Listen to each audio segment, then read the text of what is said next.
7. The marriage of the fox's daughter. A president of the Board of Civil Office, named Ian, and a native of Li Xiecheng, when a young man, was very badly off, but was endowed with considerable physical courage.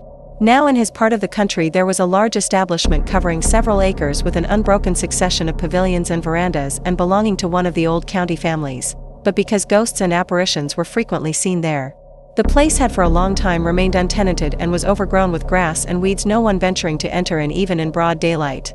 One evening when Ian was carousing with some fellow students, one of them jokingly said, "If anybody will pass a night in the haunted house, the rest of us will stand him a dinner." Mr. Ian jumped up at this, and cried out, "What is there difficult in that?" So, taking with him a sleeping mat, he proceeded thither, escorted by all his companions as far as the door, where they laughed and said, "We will wait here a little while. In case you see anything, shout out to us at once." "If there are any goblins or foxes," replied Ian, "I'll catch them for you." He then went in, and found the paths obliterated by long grass, which had sprung up, mingled with weeds of various kinds. It was just the time of the new moon, and by its feeble light he was able to make out the door of the house. Feeling his way, he walked on until he reached the back pavilion, and then went up onto the moon terrace, which was such a pleasant spot that he determined to stop there. Gazing westwards he sat for a long time looking at the moon, a single thread of light embracing in its horns the peak of a hill, without hearing anything at all unusual. So laughing to himself at the nonsense people talked, he spread his mat upon the floor, put a stone under his head for a pillow and lay down to sleep. He had watched the cowherd and the lady until they were just disappearing, and was on the point of dropping off, when suddenly he heard footsteps down below coming up the stairs. Pretending to be asleep, he saw a servant enter, carrying in his hand a lotus-shaped lantern, who, on observing Mr. Ian, rushed back in a fright, and said to someone behind, "There is a stranger here." The person spoken to asked who it was, but the servant did not know. And then up came an old gentleman, who, after examining Mr. Ian closely, said, "It's the future president, he's as drunk as can be. We needn't mind him, besides, he's a good fellow, and won't give us any trouble." So they walked in and opened all the doors, and by and by there were a great many other people moving about, and quantities of lamps were lighted, till the place was as light as day. About this time Mr. Ian slightly changed his position, and sneezed, upon which the old man, perceiving that he was awake, came forward and fell down on his knees, saying, "Sir, I have a daughter who is to be married this very night. It was not anticipated that your honor would be here. I pray, therefore, that we may be excused." Mr. Ian got up and raised the old man, regretting that, in his ignorance of the festive occasion, he had brought with him no present. "Ah, sir," replied the old man, "your very presence here will ward off all noxious influences, and that is quite enough for us." He then begged Mr. Ian to assist in doing the honors, and thus double the obligation already conferred. Mr. Ian readily assented, and went inside to look at the gorgeous arrangements they had made. He was here met by a lady, apparently about 40 years of age, whom the old gentleman introduced as his wife, and he had hardly made his bow when he heard the sound of flageolets, and someone came hurrying in, saying, "He has come." The old gentleman flew out to meet this personage, and Mr. Ian also stood up, awaiting his arrival. In no long time, a bevy of people with gauze lanterns ushered in the bridegroom himself, who seemed to be about 17 or 18 years old, and of a most refined and prepossessing appearance. The old gentleman bade him pay his respects first to their worthy guest, and upon his looking towards Mr. Ian, that gentleman came forward to welcome him on behalf of the host. Then followed ceremonies between the old man and his son-in-law, and when these were over, they all sat down to supper.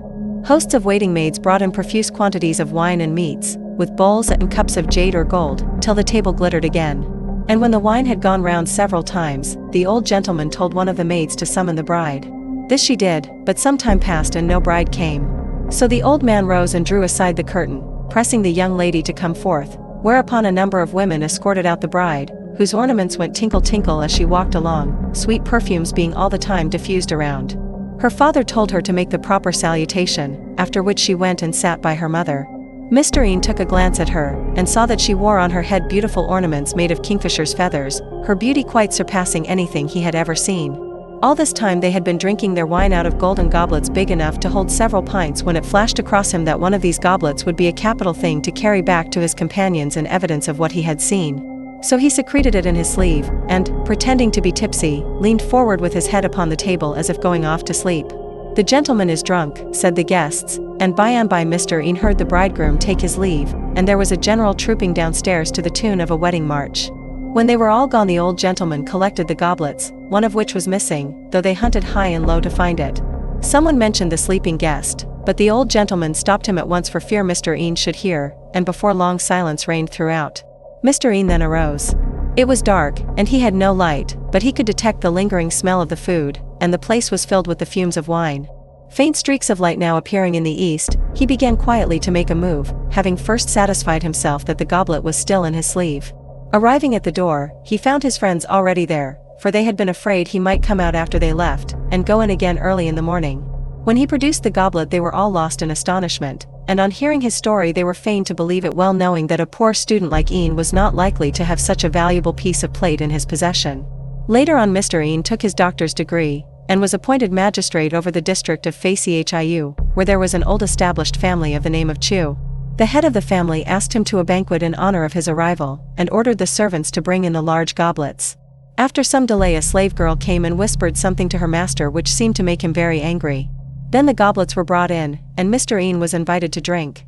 He now found that these goblets were of precisely the same shape and pattern as the one he had at home, and at once begged his host to tell him where he had had these made. Well, said Mr. Chu, there should be 8 of them. An ancestor of mine had them made, when he was a minister at the capital, by an experienced artificer. They have been handed down in our family from generation to generation, and have now been carefully laid by for some time, but I thought we would have them out today as a compliment to your honor. However, there are only 7 to be found.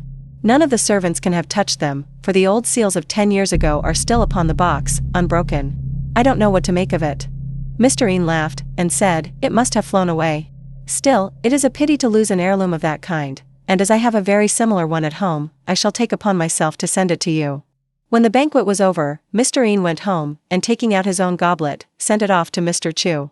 The latter was somewhat surprised to find that it was identical with his own, and hurried away to thank the magistrate for his gift, asking him at the same time how it had come into his possession. Mr. Ian told him the whole story, which proves conclusively that although a fox may obtain possession of a thing, even at a distance of many hundred miles, he will not venture to keep it altogether. Thanks for watching. Please like the video and subscribe to the channel for more excellent content.